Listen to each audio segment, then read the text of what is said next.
Hi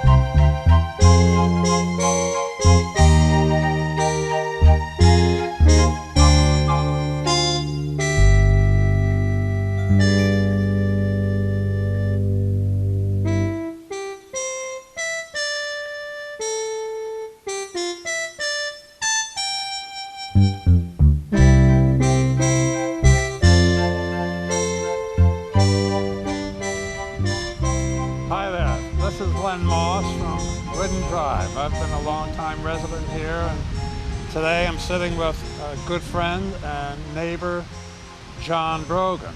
And John has an interesting background both in the world of finance and banking, and also as a man who had some vision about Glidden Drive and saw it through. And we're sitting today at John's property on Glidden Drive, and I've asked the camera to take a look out here. The vista is magnificent. Tell us what we're looking at. You're looking at that Sherman Bay?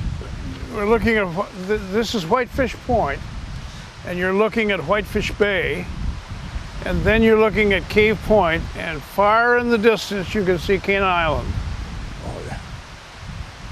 So that, you're looking at the state park up there. Beautiful, unspoiled Glidden Drive. And how are you doing there? Zooming in. There, I can see Cane Island almost. Okay, now we're coming back out.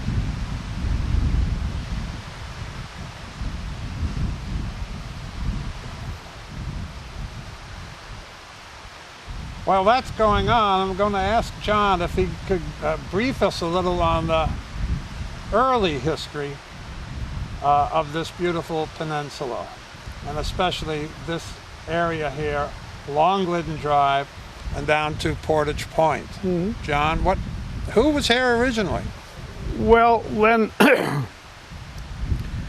briefly, the history of this area starts with the first presence of Western man, that's Father Marquette and Jean Nicolet, and they came through here and used the Portage Point area where the Indians would portage from the lake to the bay, which is now right next to the Coast Guard station, the canal, and that was 1632.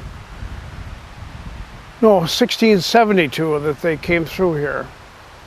And they were exploring this area for the French, who had established their presence in what we now know as Canada. They called it New France at the time. And then this land changed governance from France to England after the French and Indian War in 1757. And then shortly after that, the Revolutionary War, this land changed, all of this area changed again and became part of the United States under the Northwest Ordinance, which was appended to the Treaty of Paris, where we got our independence from England. And an interesting thing about that, and that affects it to this day, is that the French convinced the Brits convinced Franklin and Adams in the negotiations that they ought to maintain navigation, that the waters should be forever free, because the French sold the Brits on the idea the only thing that was out here was fur.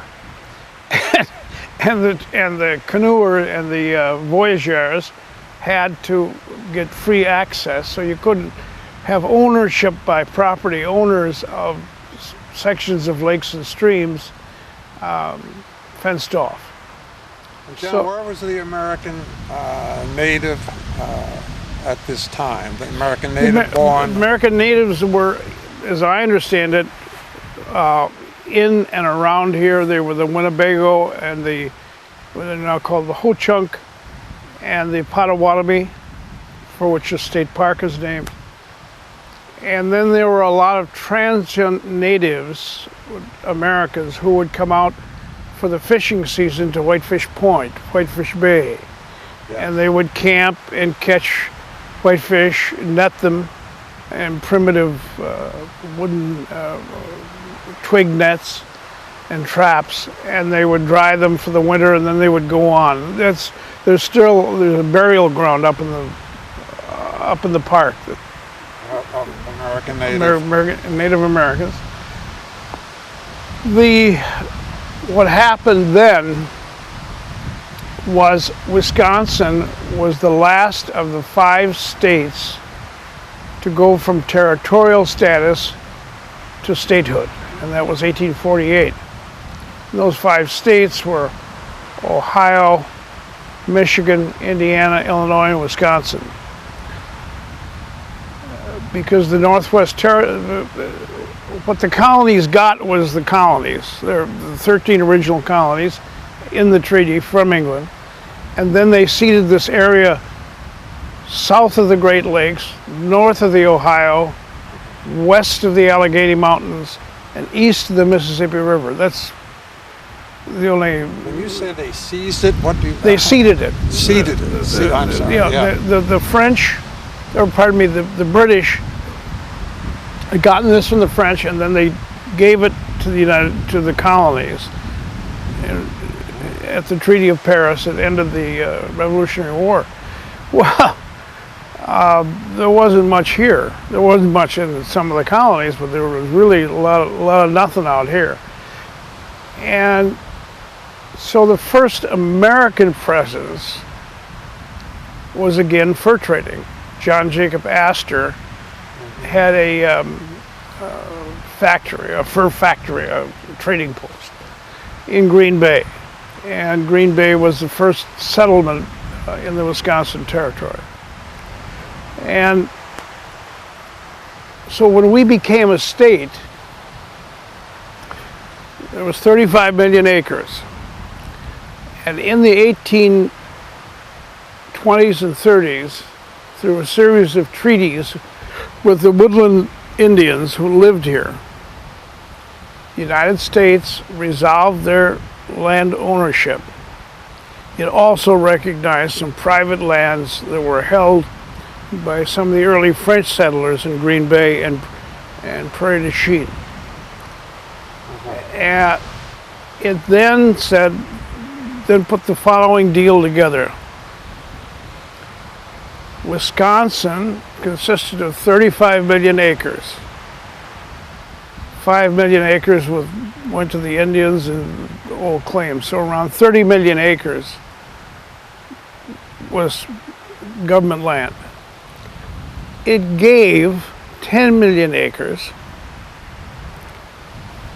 to the state of Wisconsin so that they would sell it for internal improvements, roads, pay for a government, and so forth. They retained 20 million acres, which the federal government sold,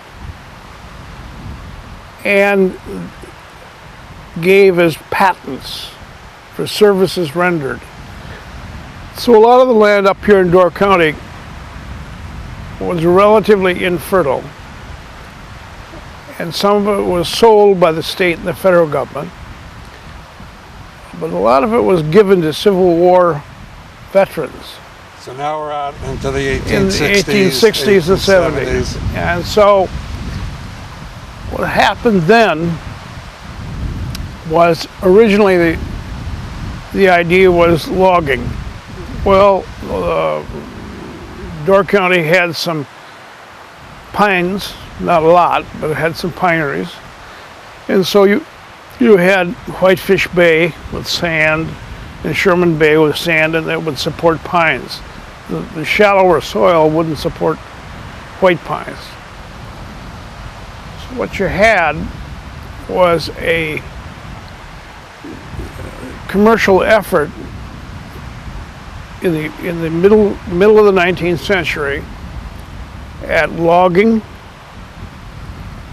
and fishing. Fur? Where was the fur? Fishing. By that time, the fur was gone. was gone. By the 1820s, fur was trapped out. Tell me about the fishing, because was it fishing that was transported out of this area, and They would where would they send it? Down fish, to Chicago? and they would, and all the transportation was, almost all of it was by boat. By boat. And so you had big lumber docks built in many of these villages along the lake and the bay. You can still see the ruins of the timbers off the great long, I think a 1,000, 1,500 foot long dock that was built out in Jackson Point. You can still see the timbers. The tops are gone, but the pilings are there. Well, then Let me ask you, when did farming really get underway here? Because after the Civil War,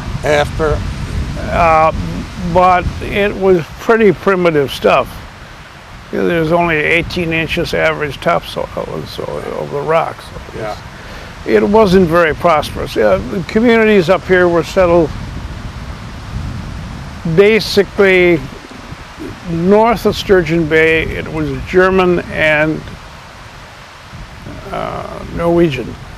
The Mennonites settled Ephraim and so forth. Okay. South of Sturgeon Bay, where the soil got deeper, were the Belgians.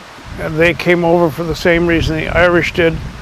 They had a famine in the late 40s, 1840s, and so they immigrated. But how did they pick this particular area? I'm thinking if they came across by boat and landed in New York or Boston, and then what? How did they Belgian community the early German and immigrants came here and settled and farmed. He came to Milwaukee and Manitowoc and spread out and farmed these eastern Wisconsin and southern Wisconsin. The first settlers before the migrations were Yankees. The early governors of Wisconsin all came from New Hampshire and Vermont and so forth. And so the later immigrants were the Swedes and the Danes and the Norwegians, and they settled more up toward western Wisconsin and Minnesota. But out here, the one resource they had was several: fishing and timber, and very minimal subsistence farming. So the big event, another big event for this area was a bad news for Chicago.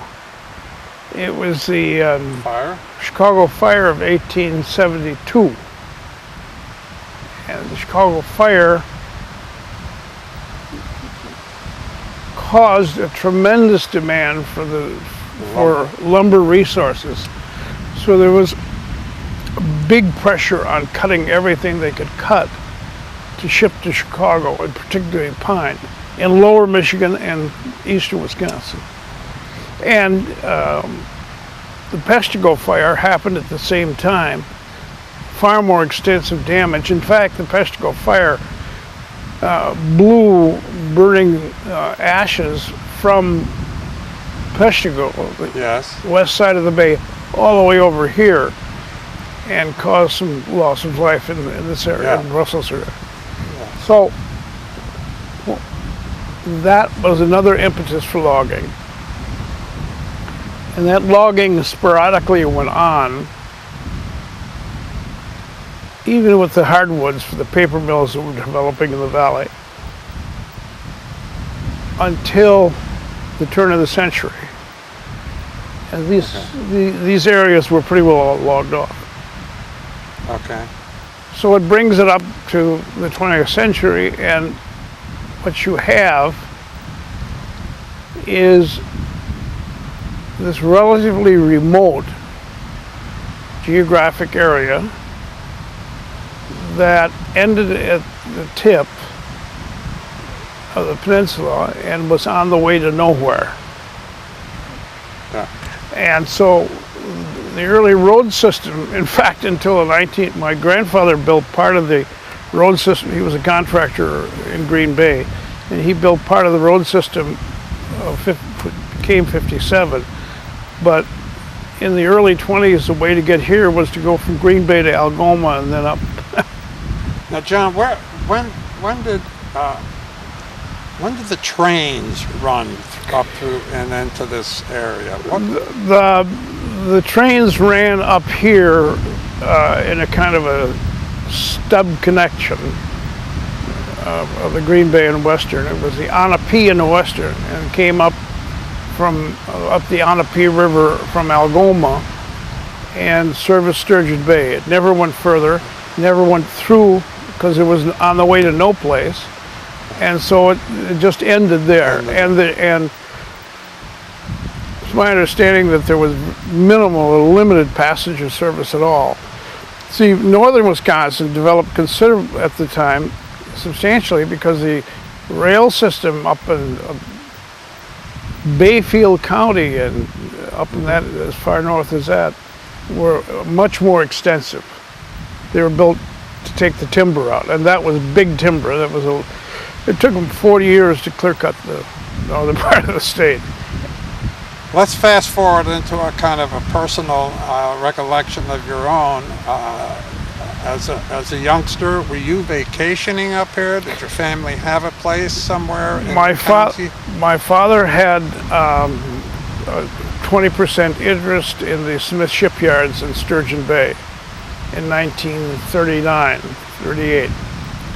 And so we had a cottage out here with his partner Latham Smith on Portage Point, which is on Lake Forest Park.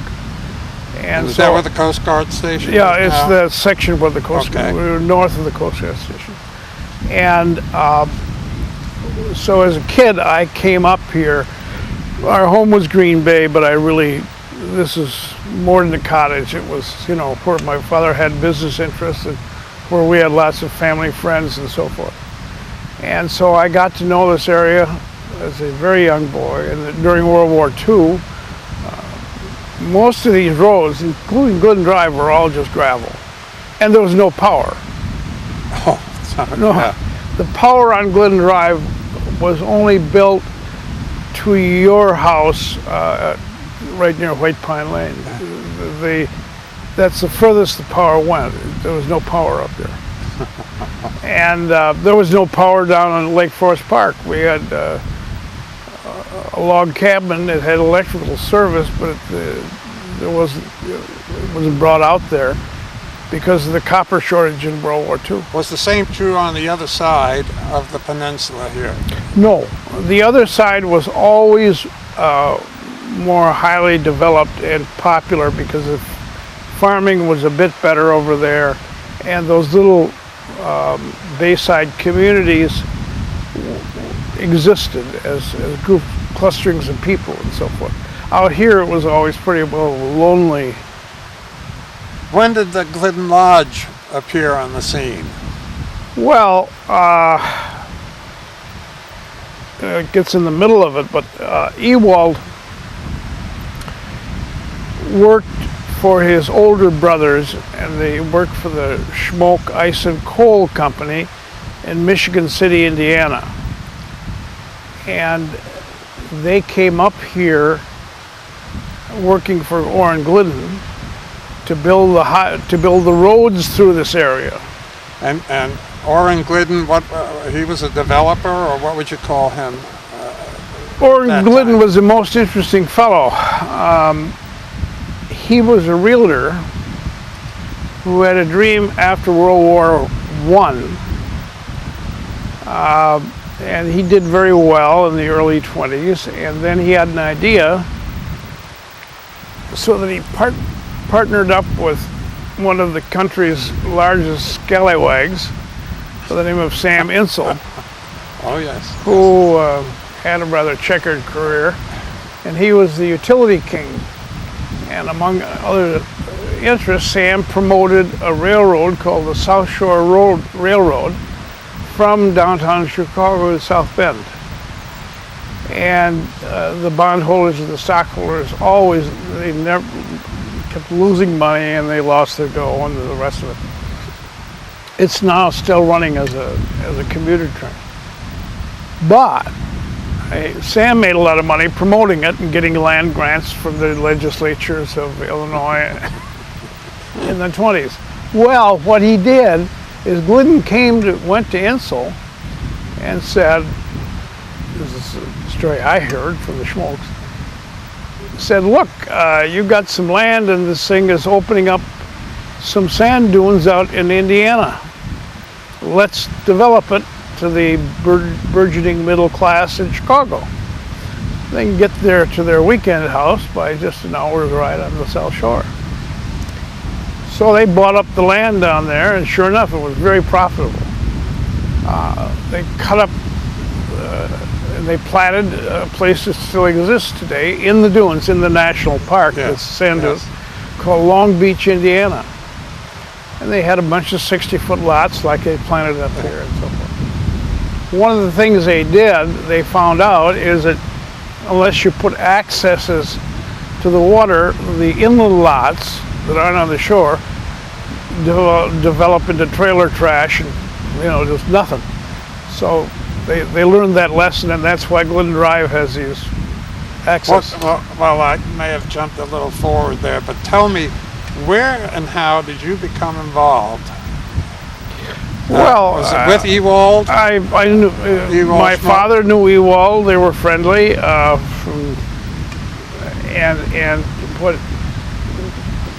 by now, yes, I went ahead too fast.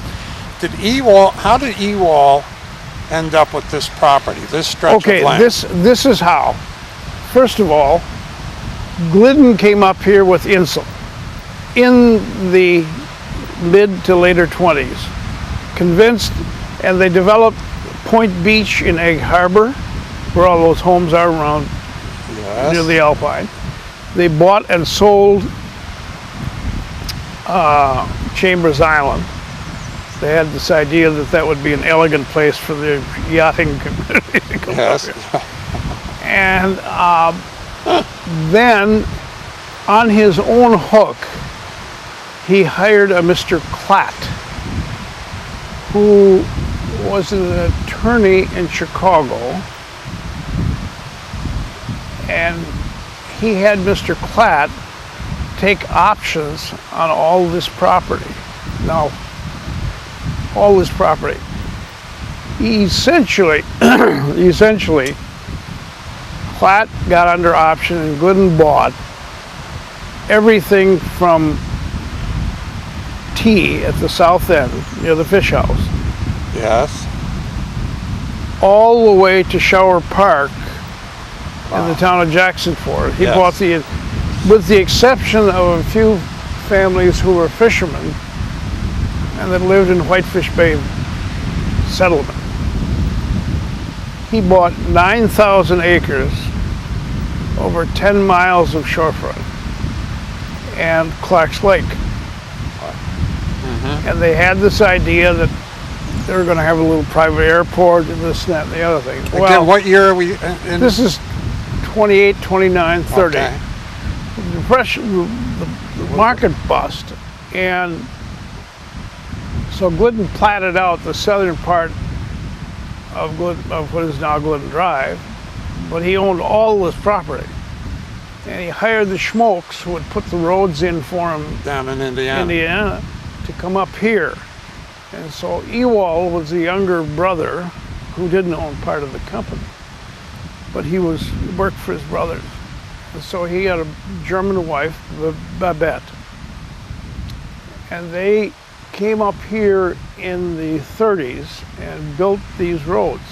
They built the road. They built the road from where the fish house is to Whitefish Bay and beyond past Cave Point and up to Shower Park.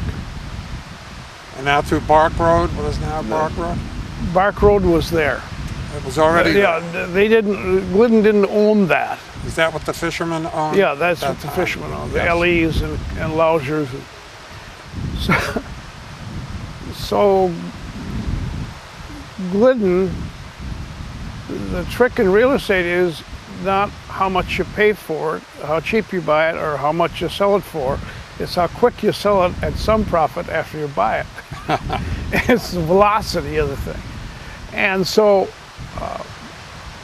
Glidden had financial reverses. He was busted. He couldn't pay his creditors. He couldn't pay the Schmocks. In the meantime, the Schmocks, as contractors would do at that time, whenever they were in remote areas, they would have crews that they would feed and put up. You know, that they would board Okay, and feed the yes. crews. So he, as I understand it, there's a cottage that's left right at Shivering Sands on the lakeside, and that's where they had a camp, you know, to Okay. feed the men and so forth. And so in the process, they weren't getting paid. There wasn't much business back in Indiana, so Ewald and Babette stayed here as agent for his brothers. And Glidden passed away in the mid-30s and got to probating his estate. And the probate judge, there were all these claims against his assets. And the judge said, well, the Schmock brothers have a mechanic's lien, which precedes a mortgage on the property. Yes. And so the judge said, made a determination that half of this 9,000 acres was enough to settle the Schmock's claims. And so that took And place. so Yes. the What judge half asked did they get? the judge asked the Schmocks, which half do you want? Huh. And the Schmocks said, well, we'll take the half that goes from Whitefish Bay to the south end and back through the woods and the timber. Because the roads generally stayed there. The roads they built up in the dunes were kind of getting wishy-washed away. So the judge then awarded them this property, and all the woods was it's almost 4,000 acres, I think. That run up and down Glidden today. Yeah, and then go back to the farmlands. This Okay. is all their Schmock brothers' property. And the north half was bought by some people from Green Bay. One of the buyers, the north half, which is now the state park, the dunes, Yes. the Cave Point, and all of Clark's Lake was bought by some Green Bay investors. Okay, and then when did you become involved with Ewald with respect to developing? Well, my dad and Ewald were friends, and in 1956, Ewald's brothers were on in years. He was suffering from multiple sclerosis in a wheelchair, and by that time, Dr. Minahan, who was a rather well-known guy in the area, owned 7 banks and a paper mill and so forth, used to vacation up here and encouraged Ewald to come and borrow the money from the People's Bank of Green Bay to build the lodge, because Babette Okay. German cooking and blah, blah, blah. So by that time, Ewald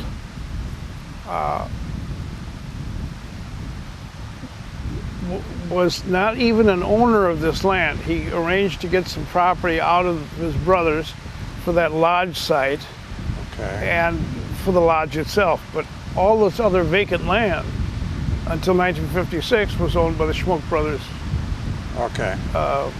ice and coal. And in 56, Ewald told me that in 56, they came up and said, well, we want to straighten out our affairs here, and will you buy it? And Ewald said, well, fine. And he paid him $50,000 because Ewald was in a wheelchair and hadn't sold a lot of lots. Sold some lots in the 30s and 40s, but he hadn't been very aggressive with selling the property. And so he went to the bank, borrowed $50,000 and paid his brothers out, and then quickly sold, got very aggressive in selling real estate. Yes, yes. And that's where you And so, well, in 50... He went to your father first? No, he went to my dad, and Dad looked at it, and a couple thousand feet here and 500 there and so forth. Dad said, well, I don't know. And so in 58, 59, my father died, but I came back from Madison and went in the securities business, and Ewald was one of my customers. And so in about 1963, I had a pretty good few years in the market and thought, well, I ought to buy some land in Door County. We still owned the point down at Lake Forest Park. And so, but by 1964, how many cottages were there up and down this lake? I mean, there are some older homes. I know the first cottages were built in the 30s, and then nothing, of course, during World War II. Right. And Dave Moyers, who was the vice president of International Harvester, and in those days it took 13 hours, Dave said, to drive hippity-hoppity up Highway Sherman Road, Green Bay Road, up through Racine, Kenosha, Milwaukee. You mean coming up from Chicago? Yeah. Where the international it took 13 headquarters hours. were. Yeah. Oh my Lord. And and so what happened was nothing much happened. Then in the Korean War, and there wasn't much construction then. Okay. And then into the 50s, and Ewald then in 56 bought this land, and then he sold a lot of the property. So a lot of the homes got built after the mid-50s. And so I went down there one night, and it happened to be just dead lucky. It happened to be the night in January that Mr. Lauser brought the tax bill in, and they assessed what Ewald still owned of the original 4,000 acre tract. He owned 2,800 acres or something. And they brought in this pile of tax bills, and he said, well, it was assessed for $150,000, $160,000, and his tax bill was $1,600, not including the lodge. This was all the business. Yeah. And he was sitting there, and I was talking to him after dinner, and Lauser came in with this bill, and he said, chewing on a cigar, and he said, by God, he said, this ain't worth $160,000. It was 1963, 64, 63, winter 64, January. And he said, I'd sell it all for $100,000. And Babette, with that southern German accent that many of the people will recall, said, Ewald, with 100,000 we could live like kings.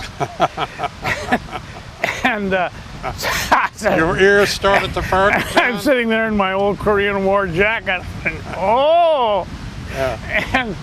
and so we made our deal, and essentially what I bought was 7,200 feet of shorefront.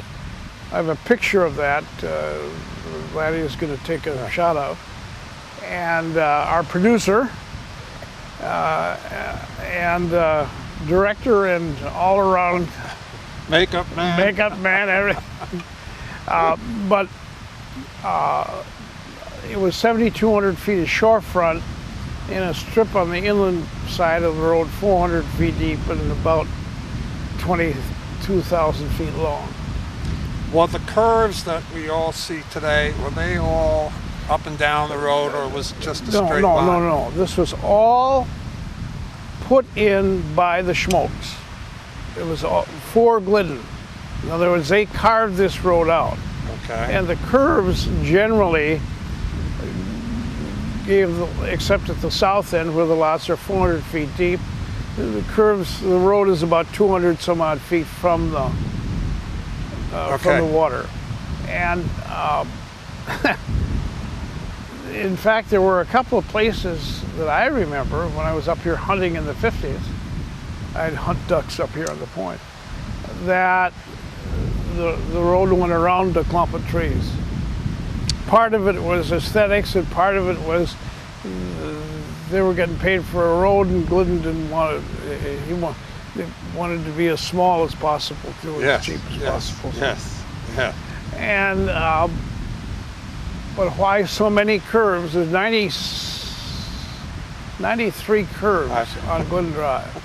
I mean, when you do your surveying point. Yeah.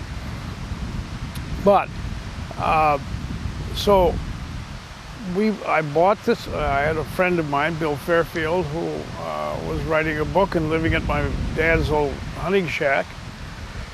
And I went back and said to Bill, "I'll give you half of it. You just have to raise $7,500 for the $15,000 down payment."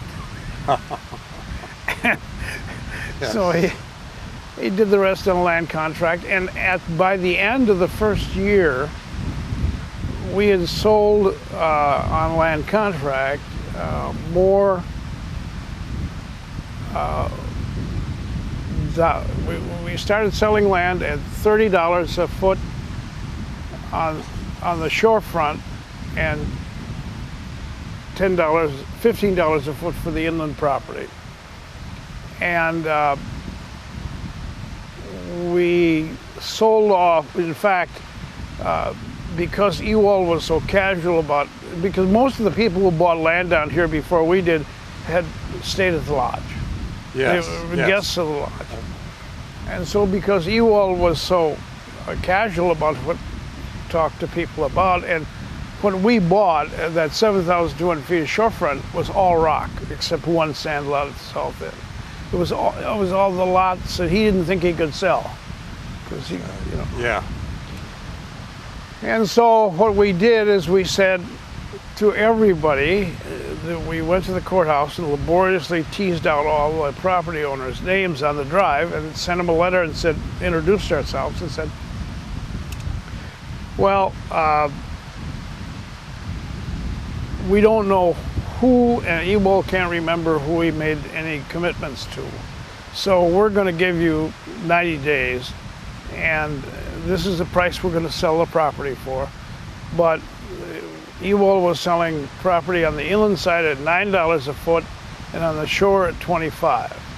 And so we'll honor any adjacent property owner who wants to either buy inland and back of his land or next to him at that price. And some of them, a couple of them did, but some of them said we were just a bunch of high-binding real estate musclers and thought we were outrageous, and and thought this was awful. $30 a foot is terrible travesty. And so I was all right. By the end of that year, we had sold over $150,000 for the property at that price, and less than 20% of the property was bought. So we were free and clear. Yes, you were free and clear with 20% sold. And we paid off Schmock, and that's how it all started. Yeah. And the access roads? The access roads, we simply extend, the ones we put in were the 6-foot walking accesses to the shore for two reasons. Number one, that continued to give value to the inland property, as Schmock had put all the accesses at Schmock Glidden had put those 60-foot outlots down to the shore and the southern end of the drive. Okay. You'll notice that all of our accesses start north of, Lenny, what is that? What's that? Oak Lane. Oak Lane. Oak Lane was the. Wide. I don't think you created that, did you? No, all the accesses north of Oak Lane we created so that you get attractive properties on the inland side. What we did for the inland lots is we carved lots that were essentially 200 by 400 feet deep. And on the shore, the depth of course was set by the road, and the average frontage was 165 feet. Were you getting advice from any professional groups as to how to manage this or how to set up the Bill and I had been on Gaylord Nelson's staff, and so we were familiar with some of the conservation issues that were raising their head in the 1950s and 60s. And so we felt this would be would give value, and in retrospect, looking back over the last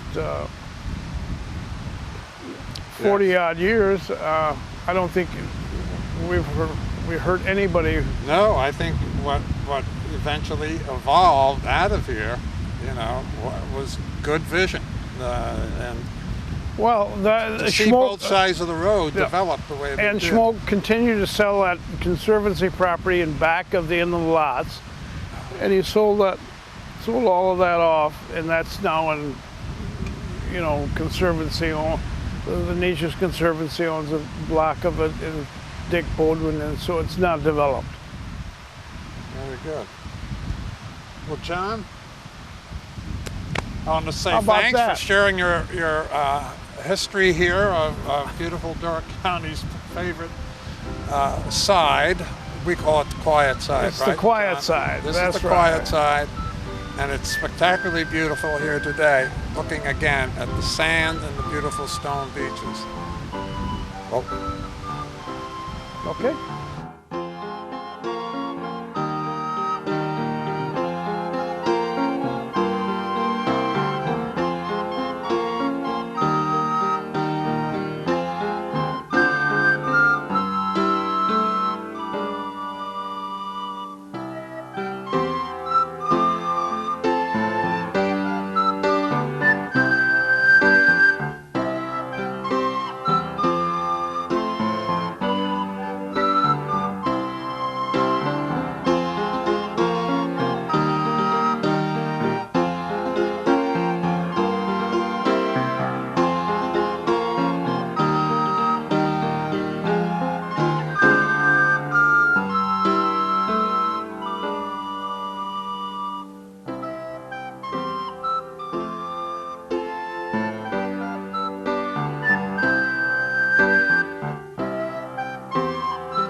Okay, John, I can recall myself first coming into the area here in Door County back in the early 60s.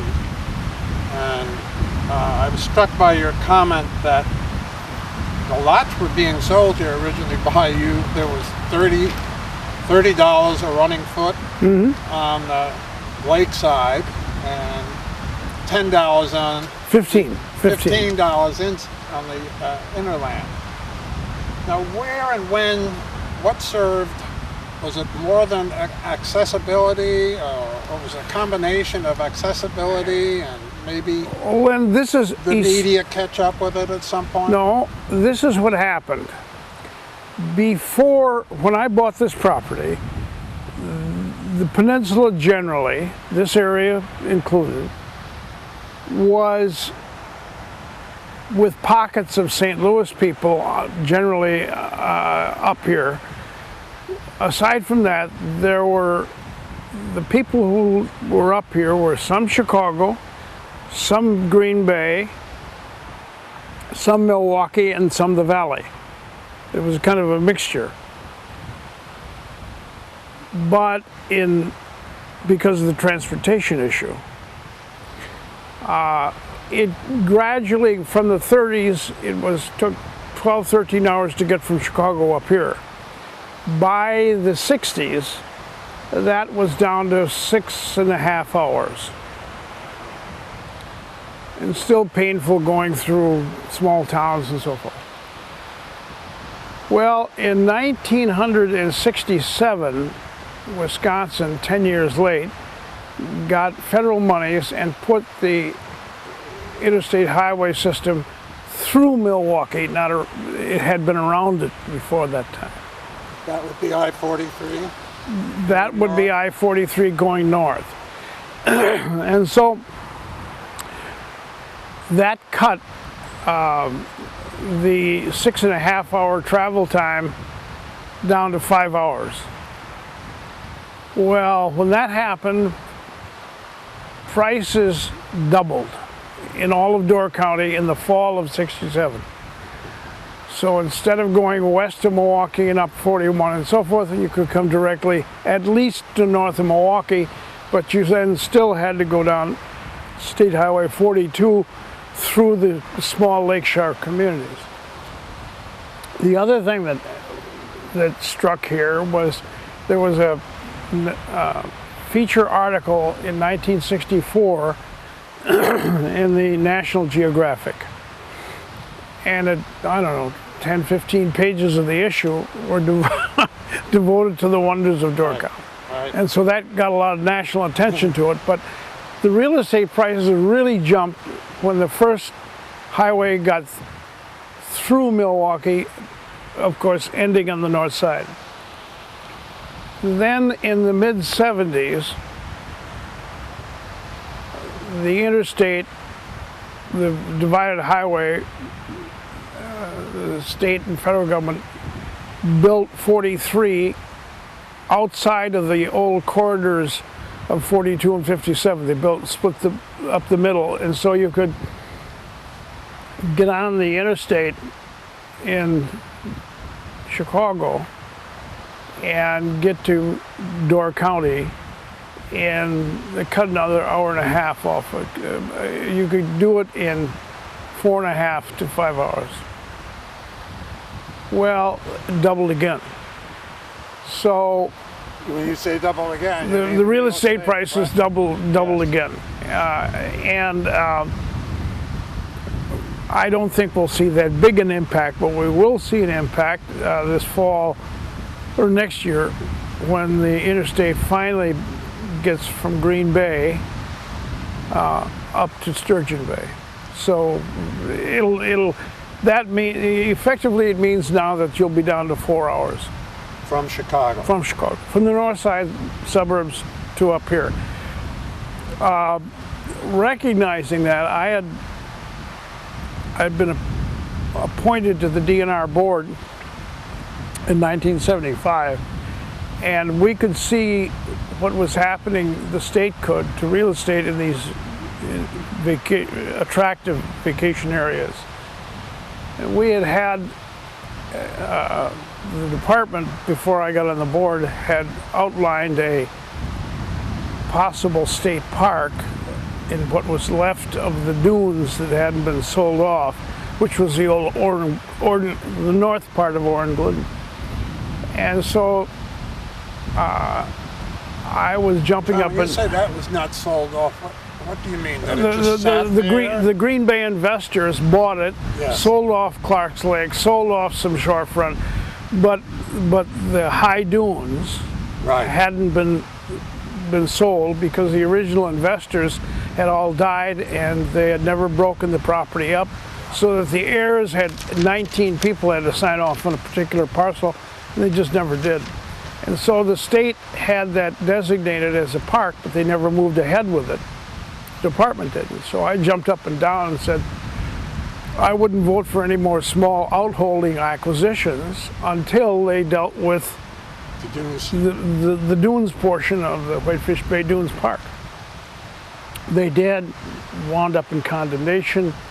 The state bought it. Well, the state paid $575,000 for 10,000 feet of shorefront Wow. in 1980.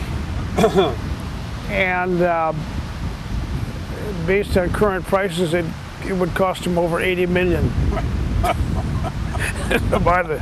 John, we're glad you jumped up and down at the right moment. Well, That's for sure. you know, Right. but again, the great impact up here on property values and on the mixture of people was transportation access, the interstate highway system, and now Door County, north of Sturgeon Bay and south, have become more and more Chicago people. Very good. John, there was some talk, and it's always been a little confusing to me. There was what appeared to be a road running from one section down by Goldenrod Lane here. There appeared to be a road that was running up north that was running right alongside the water on some of the early maps. Could you tell us what was going on there? Yeah, the Glidden and the Schmocks in the 1930s came up with Glidden Drive, and then when they got to what is now Goldenrod, they went out to the lake and along the shore on that south point to Sherman's Bay, and then back in at what is now Whitefish or White Pine Lane. Well, the lake is not to be tempted, and it tends to go up and down. In fact, it's peak to low, average around 6 feet, 5.5 feet. And they built the road when the lake was down, lake came up, bang, the road went out. Well, they didn't try to reinstitute that. The other thing about they just simply went back in the woods and cut the drive through where it is right now. The history of the road is interesting. It was a private road, of course, when Glidden had it in the 30s. Ewald was on the county board and he was town chairman. And so they had, in the 30s, they dedicated the road to the township. And the county had a north-south road further in the farm country. So Ewald did a swap.